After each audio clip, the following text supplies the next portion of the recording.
नमस्कार, एक बार फिर से स्वागत है आपका मेरे YouTube चैनल ITI 360 डिग्रीज़ में। आज के इस वीडियो में आपको बताऊंगी कि आपको ITI एडमिशन का ऑनलाइन फॉर्म कैसे भरना है। स्टेप बाय स्टेप मैं सभी चीज़ें आपको बताऊंगी और साथ में आपको मैं छोटी छोटी बातें भी बताऊंगी जो बच्चे अक्सर गलती कर देते हैं ऑनलाइन फॉर्म भरते समय। क्योंकि मैं गवर्नमेंट ITI से जुड़ी हुई हूँ और साथ में एडमिशन कमेटी की मेम्बर भी हूँ, तो मुझे अच्छे से पता है कि बच्चे क्या गलती करते हैं और बाद में उन्हें बहुत पछताना भी पड़ता है उन गलतियों की वजह से। कभी कभी तो बच्चों का मेरिट लिस्ट में नाम भी आ जाता है पर उनका एडमिशन नहीं हो पाता है क्योंकि उन्हें अपना एप्लीकेशन फॉर्म जो होता है वो गलत तरीके से भर दिया होता है। तो आप भी ये गलती ना करो जिसकी वजह से आपका भी एप्लीकेशन फॉर्म कहीं रिजेक्ट ना हो जाए। तो सब कुछ अच्छे से आप देख लेना, वीडियो को एंड तक देखना, बिना स्किप दिए देखना। छोटी छोटी बातें मैं आपको बताऊंगी इस वीडियो में और साथ में ही आगे भी आपको हमारे चैनल के माध्यम से गाइड किया जाएगा। ITI एडमिशन से संबंधित सभी इंपॉर्टेंट इन्फॉर्मेशन आपको बताई जाएगी, तो इसलिए आप हमारे चैनल को सब्सक्राइब कर लीजिए और साथ में नोटिफिकेशन बेल भी प्रेस कर लीजिए ताकि कोई भी इंपॉर्टेंट इन्फॉर्मेशन आपसे मिस ना हो। सबसे पहले मैं आपको क्लियर कर देना चाहती हूँ कि जो ये एप्लीकेशन फॉर्म है ये SCVT के लिए भी और NCVT के लिए भी है। NCVT के लिए अलग से कोई एप्लीकेशन फॉर्म नहीं आता है, ये सेम फॉर्म भरा जाएगा।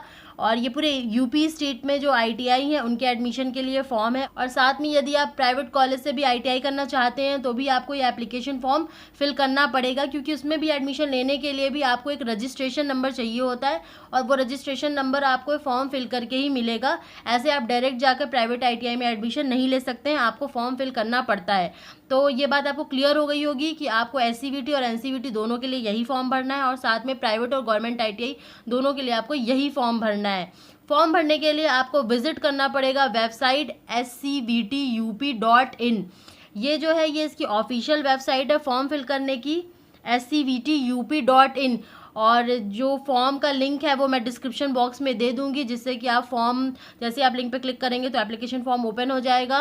और फॉर्म फिल करने के लिए आपको वेबसाइट पे क्लिक करना होगा, एक लिंक दिया हुआ है online submission of application for admission for session 2020-21 for government and private ITI। जैसे आप इस लिंक पे क्लिक करेंगे एक न्यू इंटरफेस ओपन हो जाएगा। मैं आपको ये पूरा एप्लीकेशन फॉर्म मोबाइल से अपना है ये आपको बताऊंगी। और सबसे इम्पोर्टेंट चीज़ जो आपको करना है, आपको अपने मोबाइल में यहाँ पे क्लिक करके 3 डॉट पे क्लिक करके और आपको डेस्कटॉप साइट सेलेक्ट करना है, ये आप सेलेक्ट कर लीजिएगा। उसके बाद आप मोबाइल से भी अपना फॉर्म बहुत आराम से भर सकते हैं, क्योंकि मैक्सिमम बच्चों के पास मोबाइल ही होता है और आजकल ऐसा माहौल चल रहा है कोविड-19 की वजह से कि आप घर में ही अच्छे से अपना फॉर्म भरिए।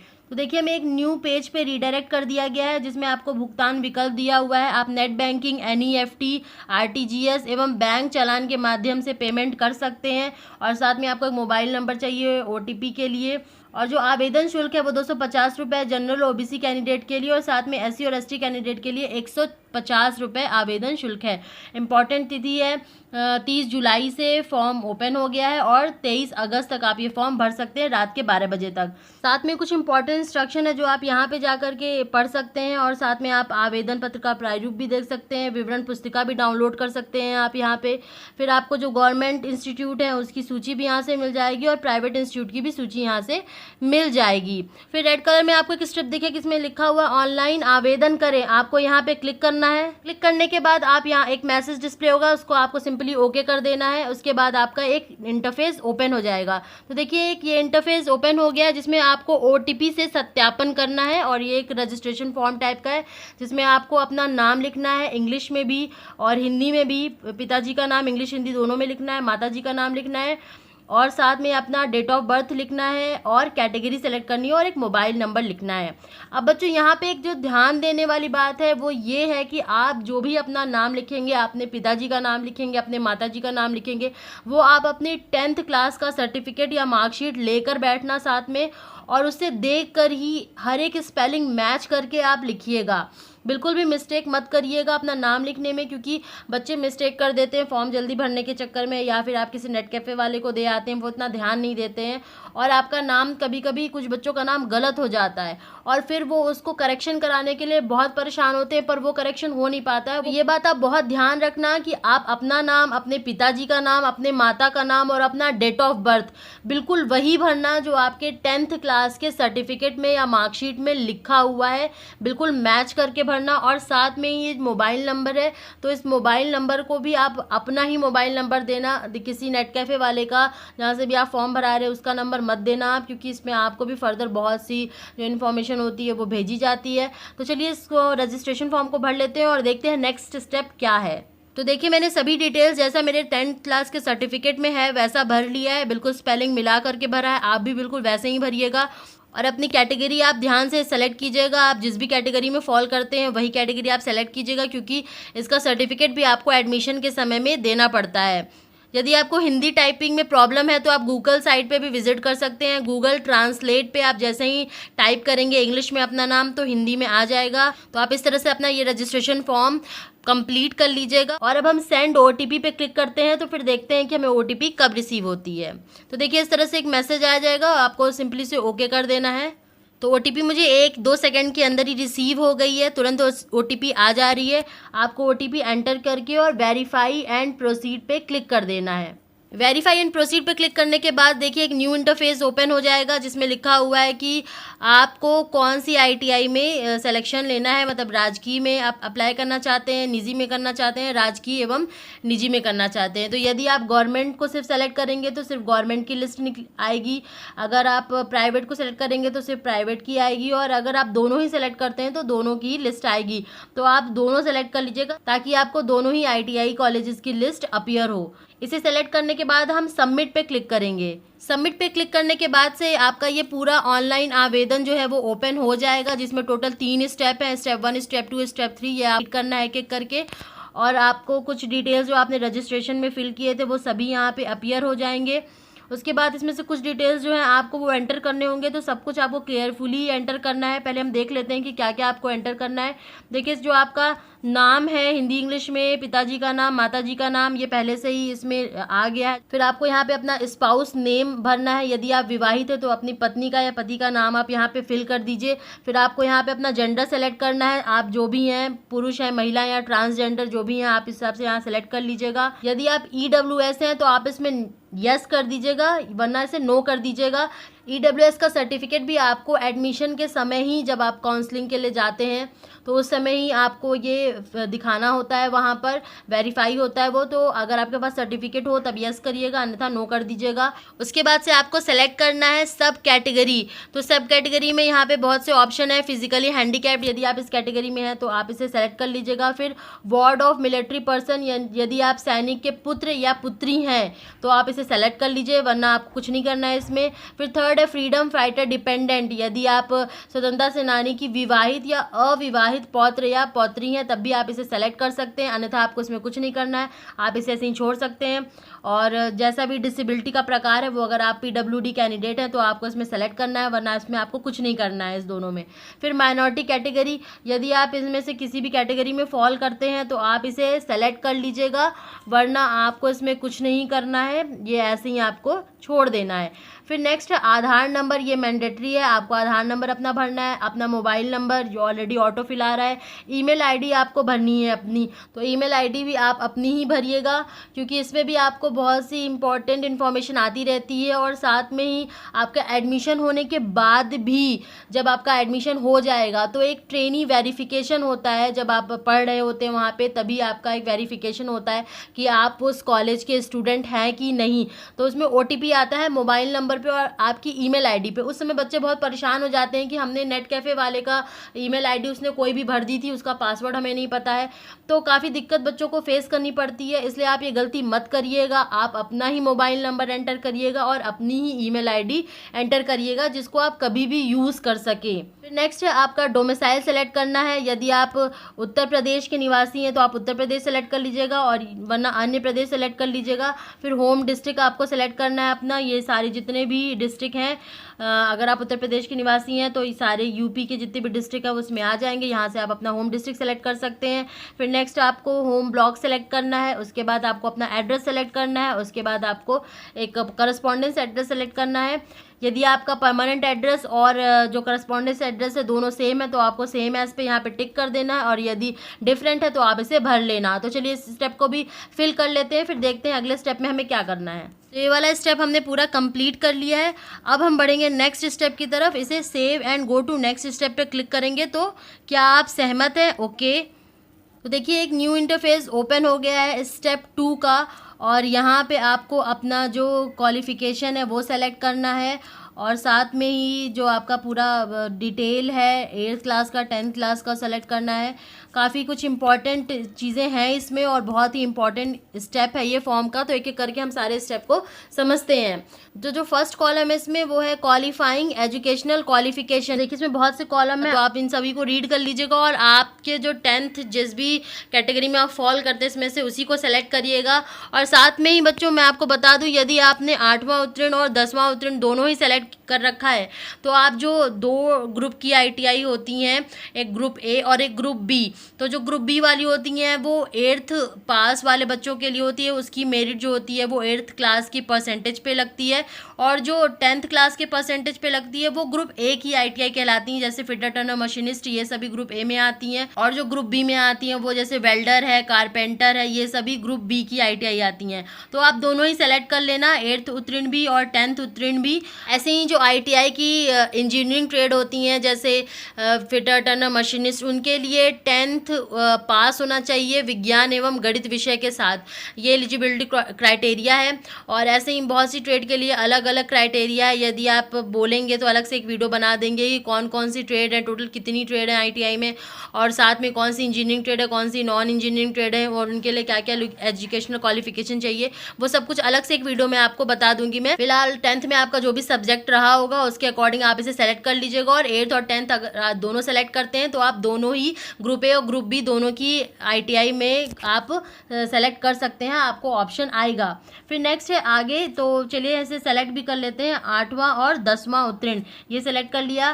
फिर नेक्स्ट है आपको डिटेल एंटर करना है आपका जूनियर हाई स्कूल का, और जूनियर हाई स्कूल मतलब 8th स्टैंडर्ड का करना है। और फिर नेक्स्ट जो आपको करना है वो हाई स्कूल का करना है। एग्ज़ाम नेम दिया हुआ है जूनियर हाई स्कूल, और फिर हाई स्कूल और इक्विवेलेंट, फिर ऐसे ही बोर्ड इसमें लिखना है। यदि आप UP बोर्ड के UP बोर्ड सेलेक्ट कर लीजिए, या फिर CBSE बोर्ड या ICC बोर्ड, जो भी बोर्ड है आपका वो सेलेक्ट कर सकते हैं। फिर आपको अपने स्कूल का नाम भरना है, उसके बाद आपको अपना रोल नंबर भरना है, उसके बाद आपको अपना पासिंग ईयर भरना है कि आपने किस साल में उत्तीर्ण किया हुआ है। ये पूरी एक ड्रॉप डाउन लिस्ट आ जाएगी इसमें, यहाँ से आपको सेलेक्ट करना है। फिर आपको सब्जेक्ट भरना है अपना, आपका 8th में जो भी सब्जेक्ट हो, साइंस मैथ्स, और ये भरना है आपको। और 10th में ही ऐसे आपको जो भी आप ऊपर सेलेक्ट किए रहेंगे उसके अकॉर्डिंग आपको भरना है। यहाँ पे मैथ साइंस इस तरह से आपको फिल कर लेना है। फिर आपको मैक्सिमम मार्क्स भरना है, और आपको ऑब्टेन मार्क्स भरना है। देखिए बच्चों, मार्क्स जो है बहुत केयरफुली आप भरिएगा, क्योंकि आपको पता है इसमें परसेंटेज के बेसिस पे सिलेक्शन होता है। तो ये आपका गलत नहीं होना चाहिए, क्योंकि ये जब आप जाते हैं एडमिशन लेते समय तो आपका कैलकुलेट किया जाता है कि आपने जो अपने फॉर्म में परसेंटेज भरा है, जो नंबर भरा है वो सही है या नहीं है, आपकी 10th के सर्टिफिकेट से मिलाया जाता है। तो बहुत केयरफुली आप भरना ये सारे सेक्शन को। यदि आप CBSE बोर्ड के हैं तो आपको इसमें एक CGPA का कॉलम एनेबल हो जाएगा। जैसे आप CBSE बोर्ड सेलेक्ट करेंगे तो आपको यहाँ पे CGPA भरना होगा, और उसके बाद से आपको उसको परसेंटेज में भी कैलकुलेट करके फिल करना पड़ेगा। उसका जो रूल होता है उसका मार्कशीट के पीछे दिया होता है, आप उसे देख लेना अपनी मार्कशीट पे कि क्या रूल है। फिर नेक्स्ट आएगा आपका नेम ऑफ प्रीवियस ITI। यदि आपने किसी पहले भी ITI की हुई है तो उसका आपको यहाँ पे नाम लिखना है, अपने व्यवसाय का नाम लिखना है। फिर नेक्स्ट यहाँ पे आपको अपना वरीयता अंक हेतु विशेष श्रेणी का चयन करना है। ये बहुत ही इंपॉर्टेंट कॉलम है, इसमें बच्चे गलती करते हैं, उन्हें अच्छे से पता नहीं होता और उसमें टिक कर देते हैं। यदि आपके पास इसका प्रमाण पत्र हो, आप बहुत ध्यान से देख लेना, यदि आप राज्य स्तरीय खिलाड़ी रहे हो, स्टेट लेवल के प्लेयर रहे हो, तभी आप इसे लेना, क्योंकि इस पर क्या होता है कि कुछ नंबर आपको एडिशनल मिल जाते हैं। तो आपके पास यदि सर्टिफिकेट हो इसका तभी आप इसमें टिक करना, अन्यथा मत करना। फिर इसमें सेकंड कॉलम क्या है, राजकीय औद्योगिक प्रशिक्षण संस्थान में कार्यरत कर्मचारी के आश्रित पुत्र, अविवाहित अथवा विधवा पुत्री हेतु। यदि आपके माता पिता ITI में कर्मचारी हैं तो आप इसको भर सकते हैं, अन्यथा आप इसको नहीं भर सकते हैं। इसी तरह थर्ड है वो भी राज्य व्यावसायिक प्रशिक्षण परिषद में कार्यरत कर्मचारी के आश्रित पुत्र, अविवाहित अथवा विधवा पुत्री हेतु है ये भी। तो ये भी जो जिन बच्चों को सर्टिफिकेट लगाना होगा उनको अच्छे से पता होगा। बाकी आप बहुत ध्यान से देख लेना इस चीज़ को, क्योंकि इसमें कुछ वेटेज दिया जाता है, इसलिए आप इसको ऐसे ही मत भरना। क्या होता है कि बहुत से ऐसे बच्चे हैं जो नेट कैफ़े से फॉर्म भराते हैं और उन्हें जो नेट कैफ़े वाले होते हैं वो टिक कर देते हैं, किसी एक पे भी, इन चारों में से किसी एक पे भी उन्होंने टिक कर दिया और आपके पास उसका सर्टिफिकेट नहीं है। तो ऐसा होता है कि बच्चे एडमिशन लेने के लिए आ जाते हैं अपने डॉक्यूमेंट के साथ और उन्हें एडमिशन नहीं मिल पाता है। कई बच्चों के साथ तो ऐसा होता है कि उनके परसेंटेज भी अच्छे होते हैं, उनके 84 या 85% होते हैं, और क्योंकि उन्हें पता नहीं होता है कि ये सारे ऑप्शंस क्या होते हैं एग्जैक्टली, और उसमें से कोई वो सेलेक्ट कर देते हैं, या फिर नेट कैफ़े वाले की गलती रहती होगी, जो भी गलती होती होगी, लेकिन उनका एडमिशन नहीं हो पाता है, उनका एडमिशन कैंसिल हो जाता है। तो बहुत बच्चे दुखी हो जाते हैं, पर हम उसमें कुछ नहीं कर सकते हैं। तो ये कॉलम बहुत ध्यान से भरना। अक्सर बच्चे इसमें गलती करते हैं, मतलब हर साल कम से कम 10 से 15 बच्चे ऐसे आते हैं जो ये गलती किए रहते हैं। तो आप ये गलती बिल्कुल ही मत करना, बहुत ध्यान से देख लेना। अगर आपके पास सर्टिफिकेट हो तभी इस पर टिक करो, वरना आप इसमें मत टिक करना। फिर नेक्स्ट आपको अपना फ़ोटो अपलोड करना है और अपना सिग्नेचर अपलोड करना है, और ये दोनों ही जो है फ़ोटो और सिग्नेचर आपको 50 KB का मैक्सिमम साइज़ है, उससे कम में ही आप उसे रिड्यूस कर लेना, 50 KB से कम साइज़ में उसे कर लेना, और उसके बाद आपका ये फ़ोटो और सिग्नेचर आराम से अपलोड हो जाएगा। तो चलिए इस सेक्शन को भी हम पूरा कर लेते हैं, फिर देखते हैं आगे क्या स्टेप आता है। तो देखिए इस तरह से मैंने ये पूरा स्टेप कंप्लीट कर लिया है। बढ़ते हैं नेक्स्ट स्टेप की तरफ, save and go to next step. फिर आपको एक पॉपअप मैसेज अपीयर होगा, क्या आप सहमत हैं? तो अगर आपने सब कुछ डिटेल अच्छे से चेक कर ली है तो आप ओके पे क्लिक कर दीजिए। तो देखिए न्यू इंटरफेस ओपन हो गया है, जो कि है हमारा स्टेप 3, और ये बहुत ही इंपॉर्टेंट स्टेप है क्योंकि इसमें आपको अपना जो ITI है सेलेक्ट करना है और साथ में ट्रेड का सिलेक्शन भी इसी स्टेप में करना है। तो सबसे पहले इसमें जो इम्पॉर्टेंट कॉलम है वो है आवेदित कोर्स ग्रुप का चयन, मतलब आपको ग्रुप A में से सिलेक्शन लेना है या ग्रुप B की ट्रेड, दोनों में ही आप आवेदन करना चाहते हो, उस हिसाब से आप इसे सेलेक्ट कर लीजिएगा।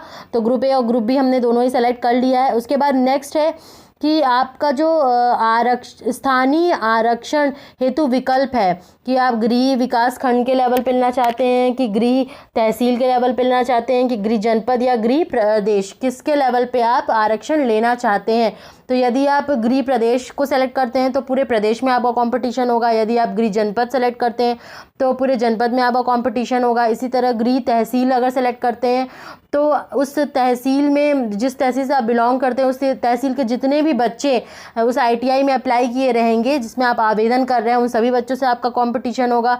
और ऐसे ही जैसे आप गृह विकास खंड सेलेक्ट करते हैं तो जिस ITI में आप आवेदन कर रहे हैं उस ITI में जितने भी बच्चे आवेदन कर रहे हैं उन सभी से आपका कंपटीशन होगा।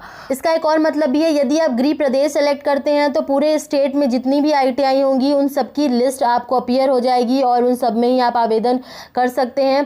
तो देखिए ये पूरी लिस्ट अपीयर हो जा रही है हर एक डिस्ट्रिक्ट की, जिसमें उसमें कितनी है ये ITI कोड के साथ ये पूरा अपीयर हो जा रहा है। ऐसे ही यदि आप सिर्फ गृह जनपद सेलेक्ट करते हैं तो आपने जो भी परमानेंट एड्रेस में अपना जनपद डाला होगा, डिस्ट्रिक्ट डाली होगी, सिर्फ उसमें जितनी भी ITI होंगी वो यहाँ पे लिस्ट में अपीयर हो जाएंगी। इसी तरह यदि आप सिर्फ गृह तहसील सेलेक्ट करते हैं तो तहसील में जो ITI होगी वो आपको दिखाई देने लगेगी इसमें लिस्ट में। और ऐसे ही सिर्फ यदि आप गृह विकास खंड सेलेक्ट करते हैं तो आपके विकास खंड में जो ITI होगी वो यहाँ पे अपीयर हो जाएगी। तो आप देख लीजिएगा, यदि आप सिर्फ अपने डिस्ट्रिक्ट से ही ITI करना चाहते हैं, जिस डिस्ट्रिक्ट के आप हैं, तो आप इन तीनों को सेलेक्ट कर लीजिएगा, गृह विकास खंड, गृह तहसील और गृह जनपद, ताकि इन तीनों लेवल का पे जो भी आरक्षण मिलता है उसका बेनिफिट आपको मिल जाए। और यदि आप दूसरे डिस्ट्रिक्ट से भी जाकर ITI करने के इच्छुक हैं तो आप गृह प्रदेश भी सेलेक्ट कर लीजिएगा। फिलहाल तो मैंने ये तीनों ही सेलेक्ट किया हुआ है, आपकी जैसी इच्छा होगी आप उसके अकॉर्डिंग सेलेक्ट कर लीजिएगा यदि आप इच्छुक हैं दूसरे डिस्ट्रिक्ट से जाकर ITI करने में भी। तो यहाँ पे बांदा डिस्ट्रिक्ट में जितनी भी ITI हैं वो सारी अपीयर हो गई हैं। अब इसे कैसे हमें चयनित करना है इसका प्रोसीजर आप बहुत ध्यान से सुनिएगा, क्योंकि ये है मेन स्टेप आपका। ठीक है, मान लीजिए कि हमें करना है बांदा की पहले नोडल ITI है उसे सेलेक्ट करना है, तो हम उसे सेलेक्ट कर लेंगे GITI बांदा और फिर क्लिक करेंगे चुने पे। जैसे ही आप चुने पे क्लिक करेंगे देखिए बांदा ITI चयनित ITI सूची में ऐड हो गया है और ये है ग्रुप ए के लिए है ये वाली लिस्ट। देखिए यहाँ पे लिखा हुआ है ग्रुप ए। तो बांदा आईटीआई में जितनी भी ग्रुप ए की जितनी भी ट्रेड होंगी वो आपको इस लिस्ट में अपीयर हो जाएंगी। तो आप इसे सेलेक्ट कर सकते हैं। सेलेक्ट करने के लिए हमें क्या करना होगा, मान लीजिए हम फिटर ट्रेड सेलेक्ट करना चाहते हैं तो हम फिटर पे क्लिक करेंगे और जैसे ही फिटर पे क्लिक करेंगे वैसे ही यहाँ पे देखिए चयनित व्यवसाय सूची यहाँ पे ये आ जाएगी, ऐड हो जाएगी। देखिए इसी तरह मान लीजिए कि अब हम इलेक्ट्रीशियन को ऐड करना चाहते हैं तो इलेक्ट्रीशियन पे हम क्लिक करेंगे और इलेक्ट्रीशियन पे क्लिक करने के बाद देखिए चयनित व्यवसाय सूची में इलेक्ट्रीशियन ऐड हो जाएगा। तो इस तरह से जो ये वाला कॉलम है इसमें आप अपनी आईटीआई की सूची ऐड कर सकते हैं, जिस भी आईटीआई में आप अप्लाई करना चाहते हो, और यहाँ पे आपने जो भी ट्रेड का चयन किया हुआ है वो आप इसे ऐड कर सकते हैं। चलिए एक और आईटीआई सेलेक्ट करके हम इसे अच्छे से देख लेते हैं। तो मान लीजिए कि अब हम सेलेक्ट करना चाहते हैं कि जीआईटीआई नरैनी, तो हम इस पर क्लिक करेंगे और उसके बाद क्लिक करेंगे चुने पे। चुने पे क्लिक करते ही जीआईटीआई बांदा नरैनी ऐड हो जाएगा हमारी चयनित आईटीआई लिस्ट में। और जैसे ही हम इस प्लस साइन पे क्लिक करेंगे तो इसमें जितनी भी ग्रुप ए की ट्रेड होंगी वो इसमें अपीयर हो जाएंगी लिस्ट में। और उसके बाद से हम इसमें अपनी जो भी ट्रेड के में अप्लाई करना चाहते हैं वो हम सेलेक्ट कर सकते हैं। मान लीजिए कि हम फिटर में अप्लाई करना चाहते हैं तो हम फिटर को ऐड करेंगे।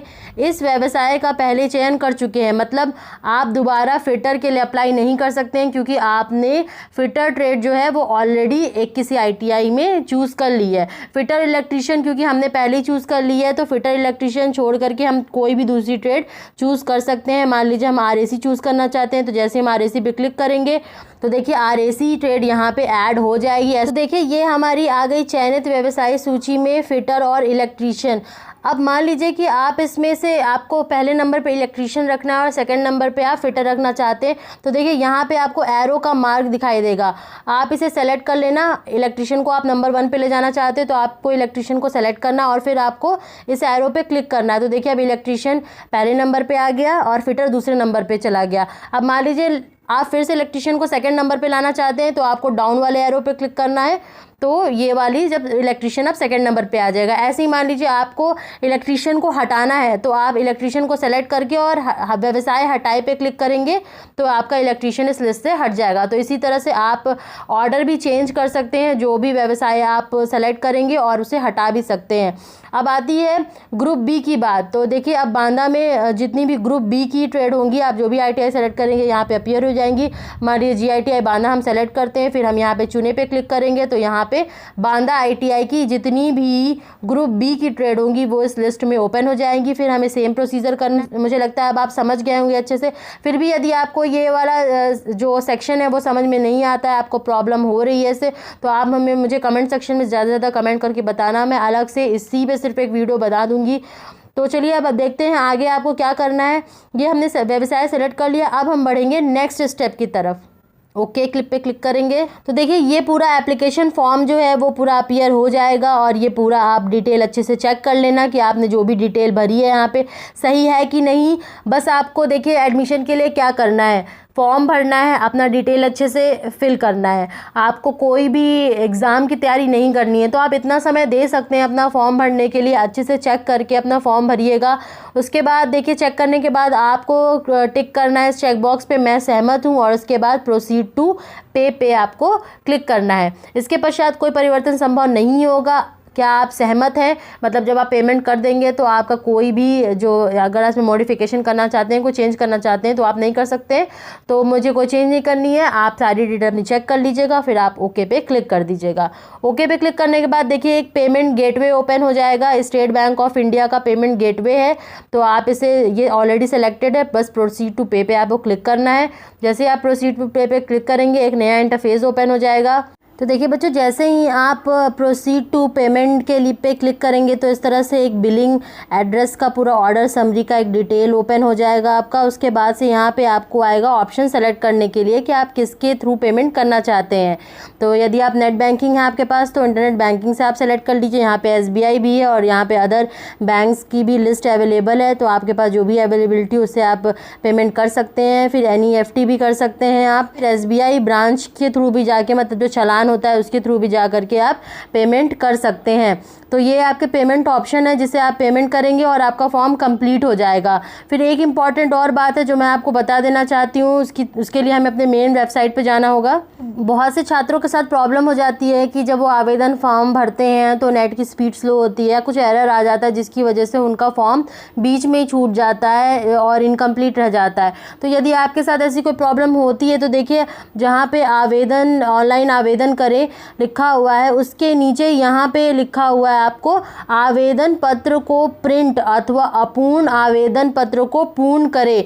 तो आप जैसे ही यहाँ पे क्लिक करेंगे वैसे ही आपको मोबाइल नंबर, आपका रजिस्टर्ड मोबाइल नंबर मांगेगा, डेट ऑफ बर्थ मांगेगा, आपकी कैटेगरी मांगेगी और ये कैप्चा दिया हुआ इसको एंटर करेंगे तो आपका फॉर्म आपने जहाँ तक भी फिल किया होगा वहाँ तक आपका पूरा फॉर्म ओपन हो जाएगा और आप उसे कंप्लीट कर सकते हैं। इनकेस अगर आपके फॉर्म में कोई एरर हो जाता है तो आप यहाँ से जाकर अपना फॉर्म पूरा कंप्लीट कर सकते हैं। तो आई होप आप अब आराम से अपना फॉर्म फिल कर पाएंगे, घर पे रह के ही फिल कर पाएंगे।